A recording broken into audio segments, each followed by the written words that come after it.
નમસ્કાર મિત્રો, learning જીકેની YouTube ચેનલમાં આપ સૌ મિત્રોનું સ્વાગત છે. આજે આપણે એક ચર્ચાપત્ર જોઈએ. ટાટ સેકન્ડરી અને હાયર સેકન્ડરીની અંદર પૂછાતા ચર્ચાપત્રમાંથી એક ટોપિક આજે લીધો છે. તમે પણ આ વિષય ઉપર એક વખત અચૂક જાતે ચર્ચાપત્ર લખવાનો પ્રયત્ન કરજો. વર્તમાન સમયમાં કૌશલ્યયુક્ત શિક્ષણની જરૂરિયાત સંબંધિત વર્તમાનપત્રના તંત્રીશ્રીને સંબોધીને ચર્ચાપત્ર લખો. સૌપ્રથમ સરનામું અબક, સરનામું 1, તારીખ અને જે આજની તારીખ અથવા તો તમે અઠવાડિયા પહેલાંની પણ તારીખ લખી શકો. સૌપ્રથમ છે એમાં અબક એ નામ છે, ત્યારબાદ સરનામું 1 અને સરનામું 2 એ રીતે પણ તમે લખી શકો છો. ત્યારબાદ બીજી તરફ પ્રતિ તંત્રીશ્રી કખગ વર્તમાન પત્ર સરનામું 2. અહીં જોમાં તમે સરનામું 1 અને 2 બંને લખ્યું હોય તો અહીં સરનામું 3 એવું પણ કરી શકો છો.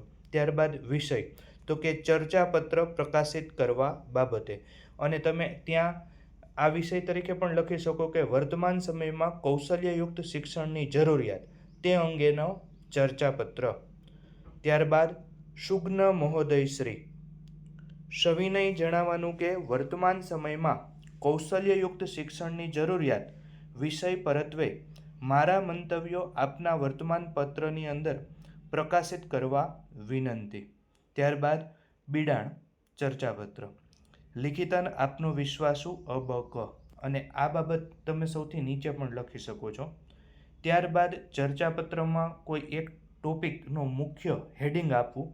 મેં અહીં લખ્યું છે નવા ભારતનું સ્વપ્ન, કૌશલ્યયુક્ત અને સક્ષમ યુવા.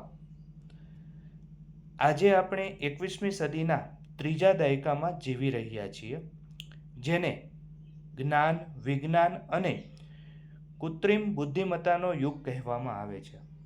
એક સમય હતો જ્યારે અક્ષરજ્ઞાન અને માત્ર સૈદ્ધાંતિક ભણતરને જ શ્રેષ્ઠ માનવામાં આવતું હતું, જ્યારે વર્તમાન સમયની સૌથી મોટી અને પાયાની માંગ છે કૌશલ્યયુક્ત શિક્ષણ છે, એટલે કે સ્કિલ બેઝડ એજ્યુકેશન.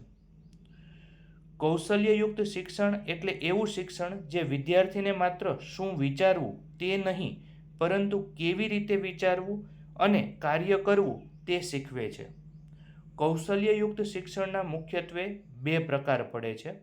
એક છે ટેકનિકલ સ્કિલ અને બીજું છે સોફ્ટ સ્કિલ. ટેકનિકલ સ્કિલ એટલે કે જેમાં computer programming, data analysis, digital marketing, AI અને ગ્રાફિક્સ ડિઝાઇનિંગનો સમાવેશ થાય છે.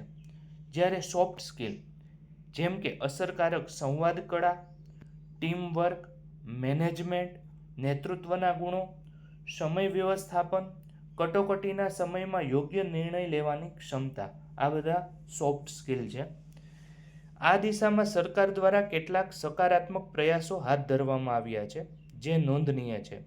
સ્કિલ ઇન્ડિયા મિશન અંતર્ગત દેશના કરોડો યુવાનો વિવિધ ક્ષેત્રોમાં સર્ટિફિકેશન અને તાલીમ આપીને રોજગારક્ષમ બનાવવાનું વ્યાપક અભિયાન હાથ ધરવામાં આવ્યું છે. જો આવું લખતા ન ફાવે તો એવું પણ લખી શકાય કે સ્કિલ ઇન્ડિયા મિશન અંતર્ગત કરોડો યુવાનો જે છે એ વિવિધ ક્ષેત્રની અંદર સર્ટિફિકેટના કોર્સ કરી રહ્યા છે અને વિવિધ પ્રકારની તાલીમ મેળવી રહ્યા છે. આ ઉપરાંત પ્રધાનમંત્રી કૌશલ વિકાસ યોજના અંતર્ગત અને નવી રાષ્ટ્રીય શિક્ષણ નીતિ દ્વારા શિક્ષણને પાયાના સ્તરેથી જ વ્યવસાયલક્ષી બનાવવા ઉપર અત્યારે વિશેષ ભાર મૂકવામાં આવ્યો છે.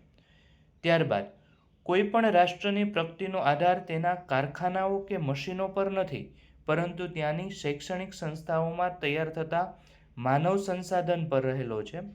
ભારતને સાચા અર્થમાં વિશ્વગુરુ બનવું હશે તો આપણે ડિગ્રીઓ વહેંચાતી ફેક્ટરીઓને બંધ કરી અને કૌશલ્યનું નિર્માણ કરતા કેન્દ્રો શરૂ કરવા પડશે. અસ્તુ. જય હિન્દ, જય ભારત.